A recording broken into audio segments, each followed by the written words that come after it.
శ్రీమహాగణాధిపతయే నమః. ఓం గురుభ్యో నమః. ఓం శ్రీమాత్రే నమః. మనం ఈరోజు చెప్పుకోబోయే టాపిక్ ఏదైతే ఉందో అది శ్రావణ మాసంలో శ్రావణ శుక్రవారాలు చేస్తుంటారు. అదేవిధంగా సోమవారాలు, శ్రావణ మంగళవారాలు కూడా చేసేవాళ్ళు ఉంటారు. అయితే ఈ రోజులు చేసేటప్పుడు పర్టికులర్ లగ్నానికి అంటే 12 లగ్నాల్లో ఆ లగ్నం వారు ఇంకొంచెం వాళ్ళ యొక్క పూర్వజన్మ కర్మ తొలగడానికి ఏం చేసుకుంటే బాగుంటుంది. మనకి శ్రావణ మాసంలో చంద్రుడు శ్రవణ నక్షత్రం మీద పౌర్ణమి వస్తుంది కాబట్టి శ్రావణ మాసము అంటాం. చంద్రుడు మకర రాశిలో ఉండడం అనేటువంటిది ఏంటంటే పౌర్ణమి రోజు కర్మ తొలగించేటువంటి స్థానంలో ఉంటాడు ఆయన. మకర కుంభాలు రెండు కూడా కర్మస్థానాలుగా చెప్తూ ఉంటారు. కర్మకారకుడైనటువంటి ఆ యొక్క శని భగవానుడి యొక్క స్థానాలు కాబట్టి మరి 12 లగ్నాల వారికి పర్టికులర్గా ఇక్కడ ఏ పుష్పాలతో పూజిస్తే మంచిది, భక్తి ప్రధానం అన్నిటికంటే ముఖ్యంగా చెప్తున్నాను, గుర్తుపెట్టుకోండి. ఏ ప్రసాదాన్ని భగవంతుడికి నివేదిస్తే మంచిది, ఏ గ్రహ ఆరాధన ఎక్కువగా చేస్తూ ఉండాలి, ఏ దానం ఇవ్వాలి, అదేవిధంగా మాకు లగ్నము రాశి నక్షత్రం ఏమీ తెలియదు అనుకునేటువంటి వారు మీ పూర్వజన్మ కర్మ దేంతో కనెక్ట్ అయి ఉంది అని మీకు మీరే గుర్తించుకోవడం ఎలాగా, దాని ద్వారా మీరు పరిహారం చేసుకోవడం ఎలాగా అనేటువంటి విషయాలు నేను మీకు చెప్తాను. కర్కాటక లగ్నము, కర్కాటక రాశి. మీకు ఈ శ్రావణ మాసంలో చేసేటువంటి పూజాది కార్యక్రమం వల్ల పూర్వజన్మ కర్మ తొలగేటువంటిది ఎలా ఉంటుంది అని చూసుకున్నట్లయితే ఈ కర్కాటకం వారికి ప్రధానంగా మీరు చేయవలసింది ఏమిటంటే స్వామివారికి ముఖ్యంగా ఆ యొక్క శివునికి బొబ్బర్లతో చేసినటువంటి పదార్థం ఏదైనా సరే నైవేద్యంగా పెట్టడము, లేదా మనకి చూడండి ఒక్కోసారి బీట్రూట్ క్యారెట్స్తో చేసిన పదార్థమైనా నైవేద్యంగా పెట్టచ్చు. అయితే మిశ్రీతో అభిషేకం చేయడము, అన్నముతో అభిషేకం చేయడము ఇవి చేయొచ్చు. అంతే, అన్నంతో ఇలా అద్దుతారు శివలింగాన్ని. అయితే ఈ అన్నంతో అద్దేటువంటి ప్రాసెస్ మాత్రం సోమవారాలు చేయండి. వీలైతే శుక్ర సోమవారాలు రెండిట్లో ఎప్పుడైనా చేయొచ్చు. మీకు పూర్వజన్మ కర్మ తొలగడానికి బాగా ఉపయోగపడుతుంది. అదేవిధంగా శుక్రగ్రహం దగ్గర ఈ శ్రావణ మాసం మొత్తము కూడా దీపారాధన చేయండి శుక్రగ్రహం దగ్గర. దీంతోపాటు మీకు కొంచెం ధనాభివృద్ధి కలగడానికి కొంతమంది రియల్ ఎస్టేటు ఇట్లాంటి వాటిల్లో ఉండేటువంటి వారికి చాలామంది ఏంటంటే ఆ ఫీల్డ్స్లో ఉంటారు కానీ అందులో వాళ్ళకి ఎదుగుదల ఉండదు. అలాంటి వారు కర్కాటక లగ్నం వారు, కర్కాటక రాశిలో జన్మించినటువంటి వారు చక్కగా మీరు ఈ గోధుమ పిండి తీసుకోండి. గోధుమ పిండితో చేసిన చపాతీలు, నూనె వేయకుండా చేసిన చపాతీలు తీసుకొని దానికి తేనె పూసి చిన్న చిన్న ముక్కలుగా చేసి మీకు దగ్గరలో ఉండేటువంటి గోశాలలో దేశీవాలి గోవుకి, జెర్సీ ఆవుకి తినిపించొద్దని నేను చెప్పట్లేదు. ఒక జంతువు, ఒక పశువుకి మనం పెడుతున్నామనే మానవతా దృక్పథంతో పెట్టండి, కానీ ఎక్స్పెక్ట్ ఏం చేయకండి. జెర్సీ ఆవుకి పెట్టేటప్పుడు జస్ట్ పెడుతున్నామంతే. కానీ జెర్సీ ఆవుకు పెట్టేటప్పుడు కానీ దేశీ ఆవుకు మాత్రం తినిపించండి. 3 చపాతీలు తినిపించినట్లయితే ఏమవుతుందంటే పర్టికులర్గా మీకు ఈ శుక్రగ్రహ దోషం ఉంటుంది కర్కాటకం వారికి. ఆ శుక్రగ్రహ దోషం పోతుంది.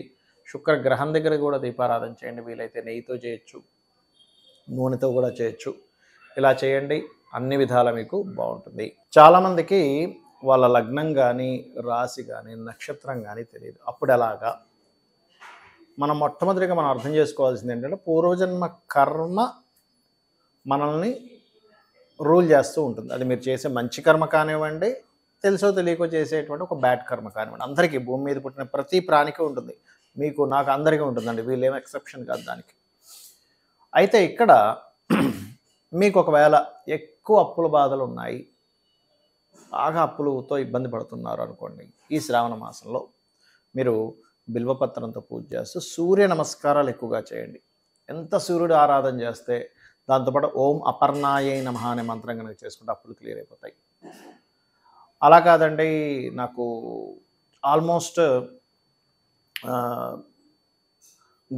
మిస్గైడింగ్ అవుతుంది, నేను ప్రతిసారి మిస్గైడింగ్ వల్లే ఇబ్బంది పడుతున్నాను అంటారు. వాళ్ళకో పూర్వజన్మ కర్మ ఉంటుంది.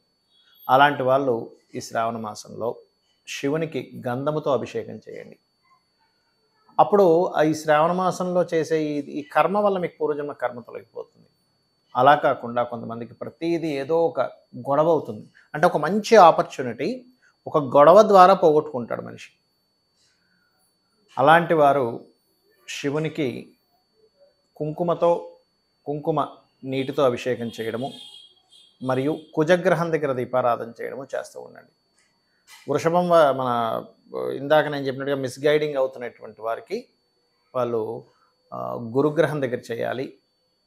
అప్పుల పాలు ఎక్కువగా ఉన్నటువంటి వారు బుధగ్రహం దగ్గర చేయాలి. ఇక అదేవిధంగా మరి కొంతమందికి ఏమవుతుంటుందంటే ఏదో ఒక ఆస్తి వాటి మూలంగా మీరు నిందలు పడుతూ ఉంటారు. ప్రాపర్టీ కోసం ఇలా చేస్తున్నాడు ఇతను, అది ఇది అని. మరి అటువంటి వాళ్ళు ఏం చేయాలి అంటే వారు చెరుకు రసంతో శివునికి అభిషేకం చేయడం, నవగ్రహాల్లో శుక్రగ్రహం దగ్గర దీపారాధన చేయడం చేయండి. అదేవిధంగా మరి కొంతమందికి జీవిత భాగస్వామి లేదా వాళ్ళ విదేశాలకు వెళ్ళేటువంటి అంశం కానివ్వండి, ఏదైనా ఒక బిజినెస్లో వాళ్ళు బిజినెస్ చేయడం ద్వారా ఇబ్బంది పడడం లాంటివి వస్తూ ఉంటాయి వాళ్ళ లైఫ్లో. అంటే లైఫ్లో మెయిన్ పార్ట్ అది ఇబ్బంది పెడుతూ ఉంటుంది. ఈ యొక్క శ్రావణ మాసంలో కర్మని తొలగించుకునేటువంటి మాసంగా చెప్తుంటారు. అటువంటి వారు నవగ్రహాల్లో శని బుధ గ్రహాల దగ్గర దీపారాధన చేస్తూ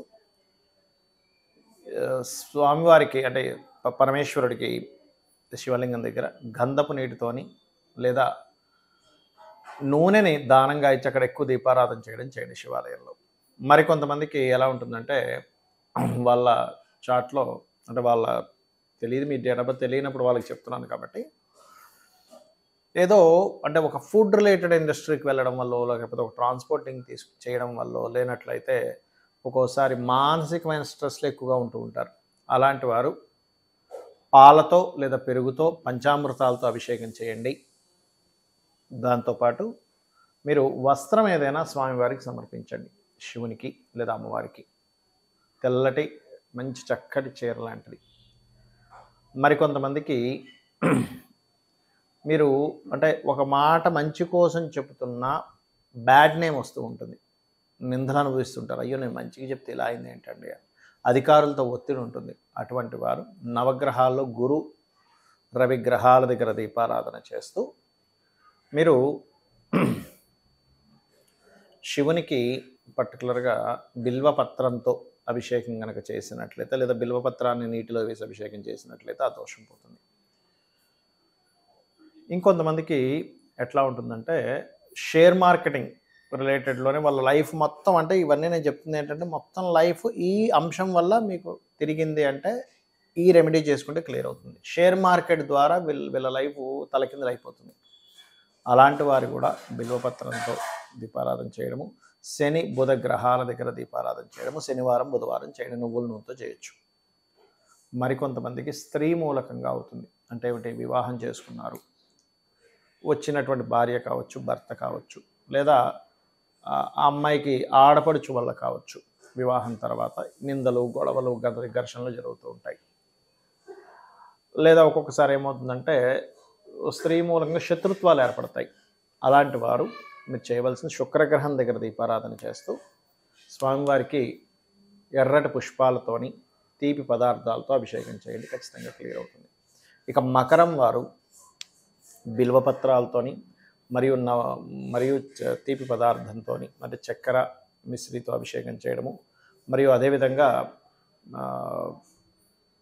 ఈ కుంభం వారు ప్రత్యేకంగా పాలు పెరుగు చక్కెర కలిపిన పదార్థాలతో అభిషేకం. అంటే కుంభం వారి ఇన్సెన్స్ మీకు కుంభ లగ్నం అని తెలియదు అనుకోండి, ఉదాహరణకి ఎక్కువ మదర్తో ఎక్కువ ఇబ్బంది పడుతున్నారు, తల్లిగారితో సంబంధించినవి అంటే మాతృ సంబంధించినటువంటి విషయంలో ఎక్కువ ఇబ్బంది పడుతున్నారు అనుకోండి, అప్పుడు మీరు ఏం చేయాలి అంటే తల్లితో ఇబ్బంది పడడము, మానసికంగా ఎక్కువ స్ట్రెస్ అవుతున్నారు అనుకునేటువంటి వారు పాలతో అభిషేకం చేయండి శ్రావణ మాసంలో.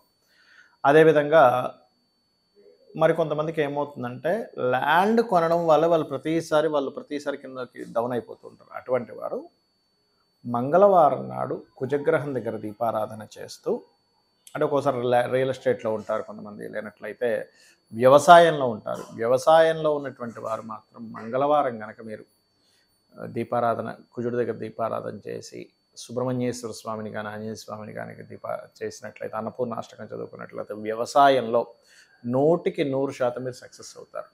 మరి కొంతమందికి అధికారులతోని తండ్రితో ఉంటుంది ఇబ్బంది. అటువంటి వారు సూర్య ఆరాధన చేస్తూ కుంకుమతో కలిపిన నీటితో అభిషేకం చేస్తూ శ్రావణ మాసంలో స్వామివారికి శివునికి మీరు కనుక నైవేద్యం ఏదైనా అన్నముతో తయారు చేసినటువంటి పదార్థాన్ని నైవేద్యంగా స్వామివారి దగ్గర పెట్టినట్లయితే ఖచ్చితంగా అధికారులతో ఇబ్బంది అనేటువంటి తగ్గుతుంది. గోవులకి క్యారెట్స్ కూడా తినిపించండి, అన్ని విధాలు బాగుంటుంది.